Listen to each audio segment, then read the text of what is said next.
How's it going, everyone? Welcome back to MDG Reviews. I'm Tony of the Dead. None of that made any sense. Anyways, old joke is old. How's it going? Welcome back to the Black Metal Rebellion. I'm your host, Jesse Morgan, and today is another horror films to watch or avoid episode. So, first off, we have something that I kind of needed to pick up anyways for a while, because I kind of want to get on board with the whole Warner Brothers legendary monster universe that they're kicking off. I already have the Kong one, the King Kong fucking film, whatever it was called. So yeah, I had to get Godzilla. It's a little better than I remembered. That's pretty decent from back in 2014. Got Elizabeth Olsen. It's got Aaron Taylor Johnson, so Quicksilver. You didn't see that coming? And it's got Bryan Cranston. So yeah, it's got a couple of people in here that are fairly well known. Like I said, pretty decent kind of Godzilla reimagining modern version of the kaiju character. Interesting kind of like insect creatures that pop up and, you know, fight Godzilla throughout. An interesting kind of backstory that you're kind of like led through the Bryan Cranston character and all that. So yeah, I enjoyed it. I give it an 8 out of 10. Really good for, you know, kind of a monster film if you're into that. And I can't wait to see what else they do with the Monster Universe films. Kong versus Godzilla should be interesting.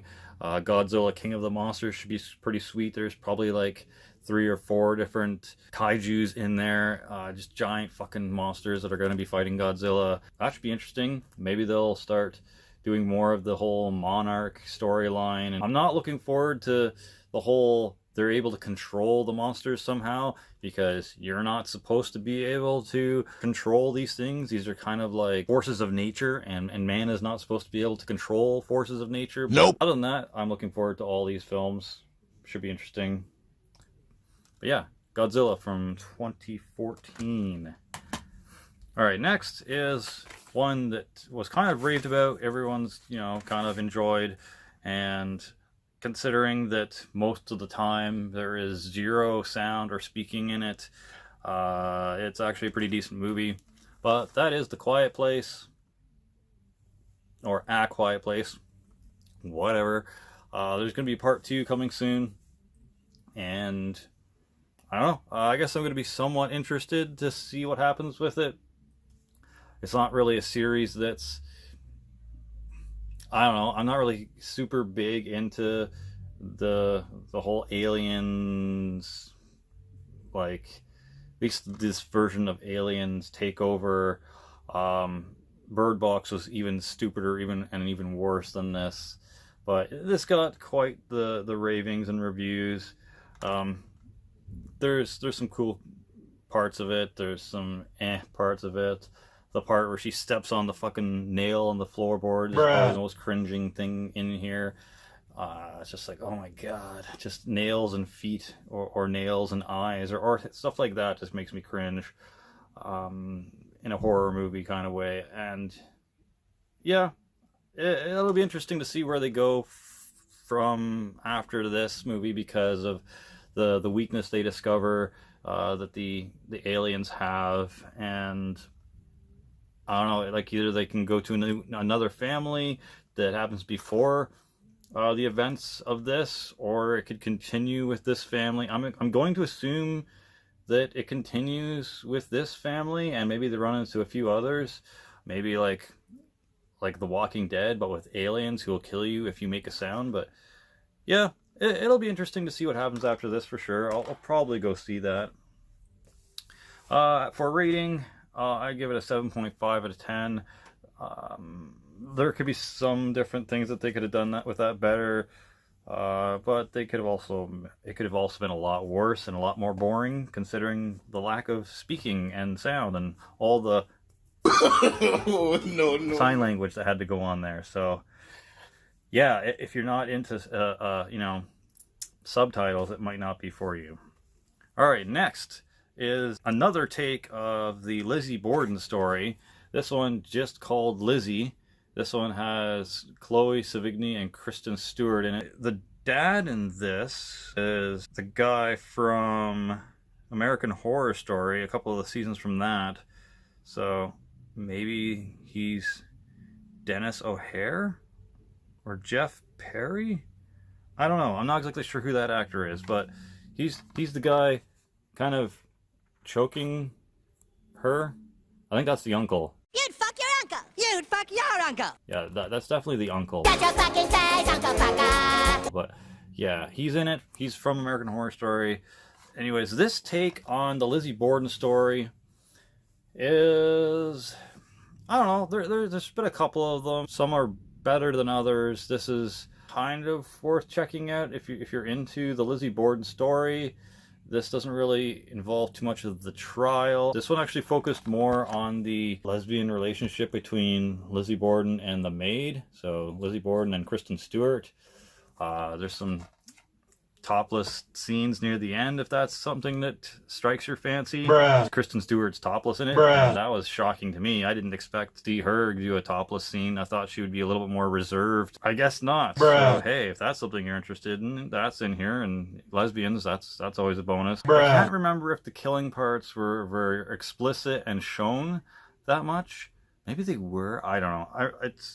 We watched this once and then I forgot about it. So I'm trying to, save face here by pretending to remember quite a bit, but I don't. I give it a 6.5 out of 10.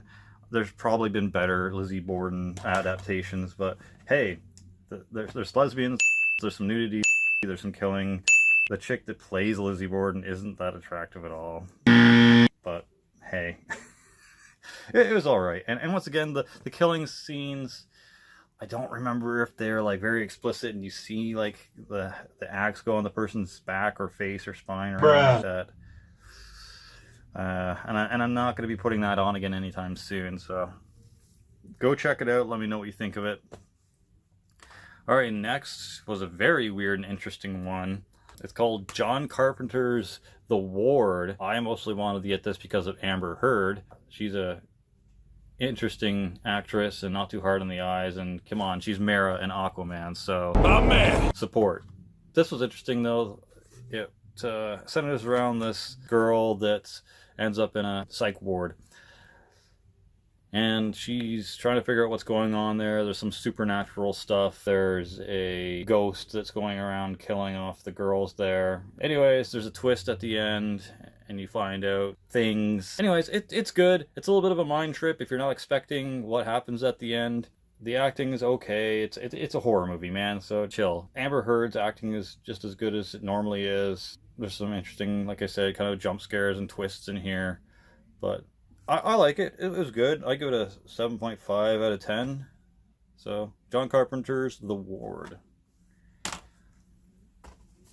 Alright, next. People are going to hate me for this. Like anyone who's a fan of the Halloween series and loves this film are going to hate my review of this. You son of a bitch. I had to get it because everyone's like, oh, you're missing out if you haven't seen Halloween 3. Just because it doesn't have Michael Myers in the series doesn't mean it's crap. Wrong. This movie was all sorts of crap. It was just like terrible acting, terrible plot, just the idea of a company mind controlling people with some sort of microchip in the back of their masks, the whole like brainwashing kids thing, the whole, I don't even know why they're trying to kill children in this.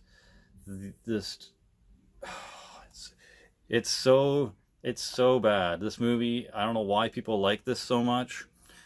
Even for a film back in 1982, this was still pretty bad, I think. Like there's some films made in the 80s that were pretty good, and this was not one of them. The Silver Shamrock Novelties Company is just really dumb. I don't either I'm dumb and don't get it, or this was just really dumb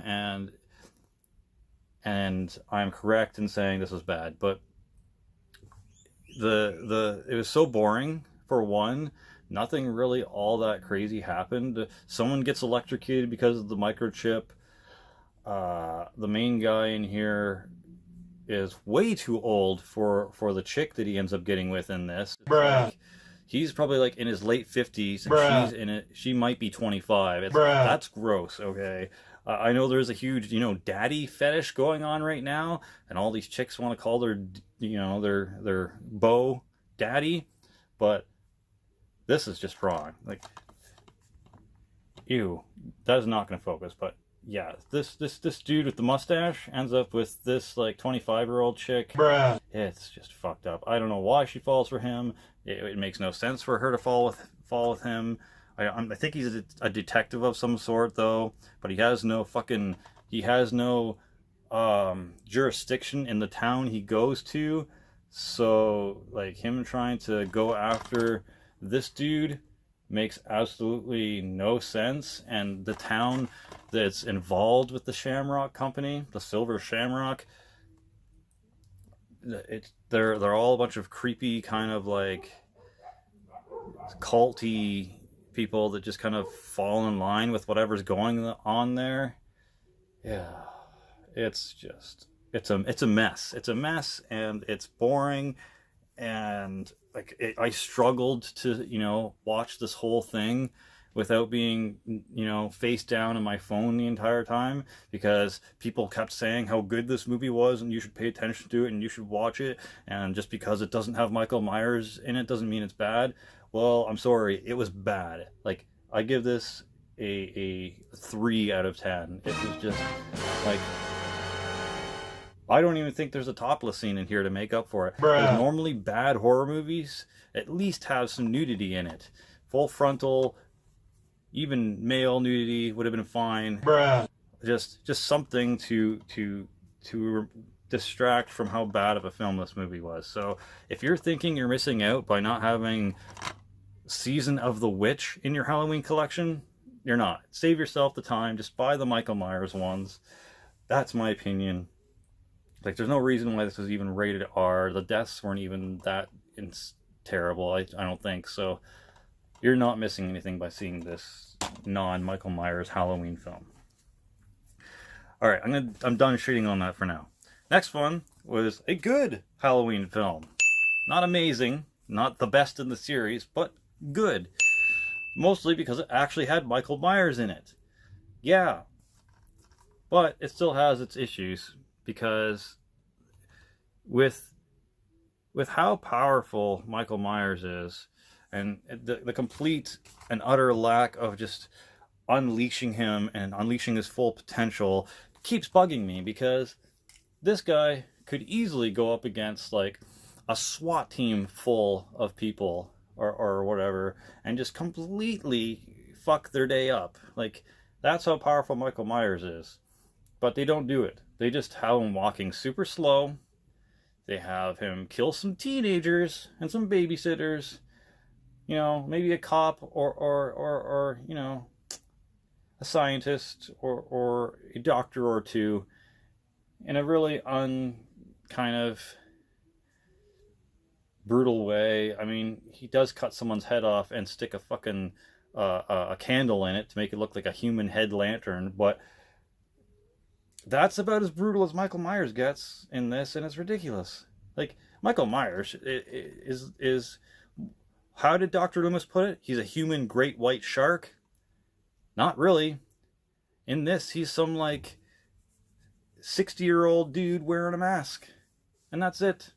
Like, tell me how afraid of the old men at your local mall you are. You throw a mask on them, they're still not as intimidating as they really could be. But I mean, like, man, it says hands down the best Halloween sequel ever. Bullshit. Okay, it was nice to see, Jamie Lee Curtis come back for it. Hi, can you focus? Thanks. Yeah, it was nice to see her come back for it, but like this whole like hand through the glass trying to get you thing, that's already happened in Jason Takes Manhattan. That's already happened in Evil Dead. There's a lot of like recycled scenes and kills in this from like other horror movies. And like, spoiler alert, so skip like a minute ahead. So go to, whatever a minute from now is. But the doctor in this that replaces Loomis, why the fuck does he turn evil? That's stupid. Like, that is a really dumb twist that was kind of, it was kind of foreseen. You kind of got that he was weird and evil and creepy and was kind of like unhinged himself. So when he turned against the cop, you're like, yeah, I saw this coming a mile away. But it makes no sense. Why would a doctor who looks after mental patients be that way? Like, it's really weird, and it just seems like something that was shoved in there as like another plot device that wasn't fully developed properly, and just put in there to help Michael Myers escape capture, or add another kill, or just, I don't know. It seemed like they were going to take it somewhere else or further, but just didn't. So it could have just been left out of it, and the character didn't need to be made evil. Yeah. And there's a couple of scenes in here where some of the characters did things that were just absolutely odd and out of place for what they're building them out to be. So, I don't know. I still give it an 8 out of 10. It was a really good, entertaining, Halloween film, and we hadn't got one in a while. So, whatever. I mean, honestly, Rob Zombie's 2 films were way better than this. Like, so much better. I loved his series. The only thing that kind of was weird was maybe the ending of Halloween, or H2 by Rob Zombie.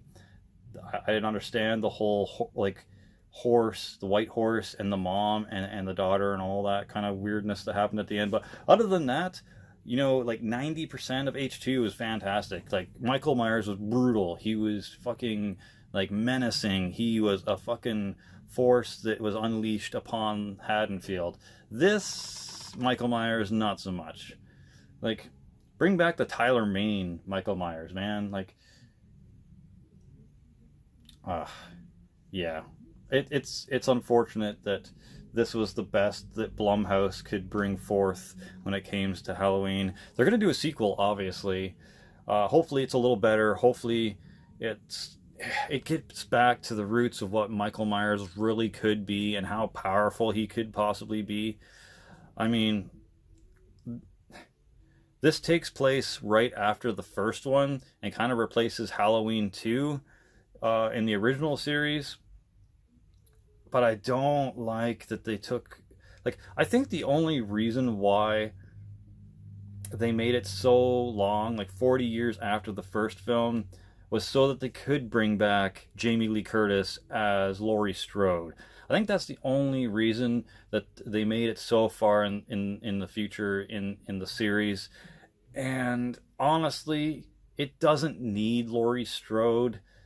What this series needs is Michael Myers to be unleashed the way he totally could be unleashed, and make it so he is like Dr. Loomis said, a human great white shark, a force of actual unstoppable evil that doesn't just stay within the limits of Haddonfield. Like, if you're gonna do another one of these, give him a little bit of side origin story, because we all know the origin story of this. The Michael Myers kills his sister and his mom, I think, stabs them, and then gets captured at the end.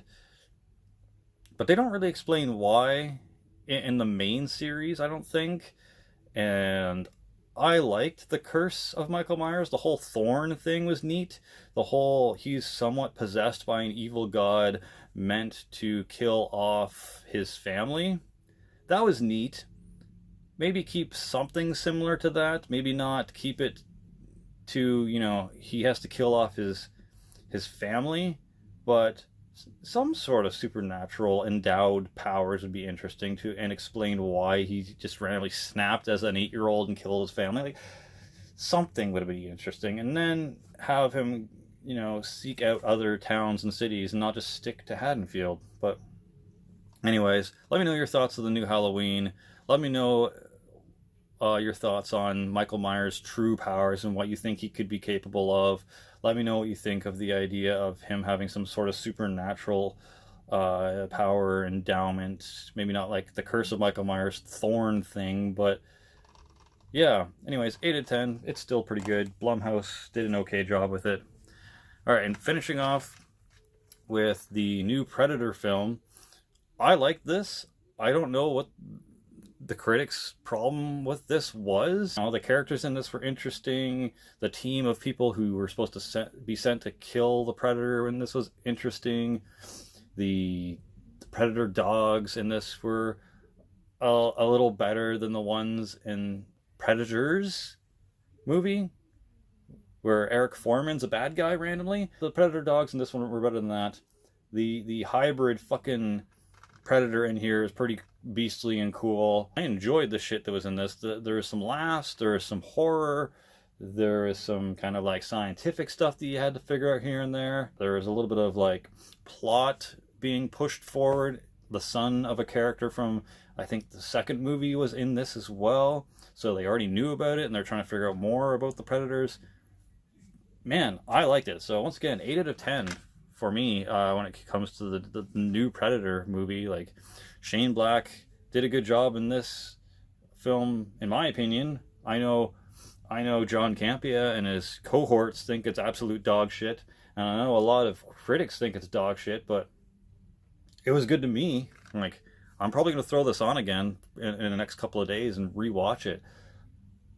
But I don't know. Let me know what you think about this in the comment section below. Why is everyone shitting on this new Predator? Like, give me specific reasons, because I really don't understand it. Like I said, the characters are interesting to me. The team of fucking misfit dudes there are interesting to me. Each one seems like they're a little fucked up. The guy with Tourette's is kind of hilarious. I don't know. I really didn't see anything wrong with this. I genuinely enjoyed this. So the only thing that kind of makes me laugh is the fact that they're like, from the director of Iron Man 3. Who the fuck cares? Like, how's that gonna sell this more? You just need to say Shane Black and the Predator, and that sold me. Like, I liked it for a sci-fi kind of hunt 'em, kill 'em horror film. It was good to me, man. Like, cheers to Shane Black for that. No complaints here. Anyways, that's all I got. This video is super long, even though I didn't have nearly as many as I could have had for this, because I still got another stack of horror movies to show off. Let me know what you think of these movies. Let me know which one of these is your favorite. Let me know which ones definitely are probably dog shit or good to you. That's it. Go check out MDG Reviews. Go check out Horror in Me. Ow, my fucking knuckle. And go check out Mr. Tony of the Dead. All 3 good horror channels. I'm sure I'm missing someone. If you see this and your horror channel, leave your link to your channel in the comment section below. I totally give you my permission, because we need more people talking about horror movies, because horror movies are the shit. Fuck romance and like, I don't know, dramatic comedies. Just fuck them. We need more horror movies, and we need more Nicolas Cage films. I'm a vampire! I'm a vampire! I'm a vampire! I'm a vampire! But yeah, that's it. For Glory, for the Rebellion, and the Alliance, Slammerella out.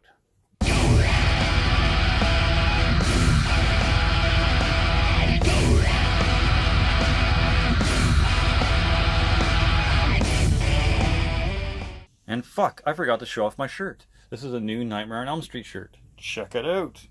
We need more Nightmare on Elm Street films. Welcome to my world, bitch. But yeah, okay, now I'm done. Welcome to my world, bitch.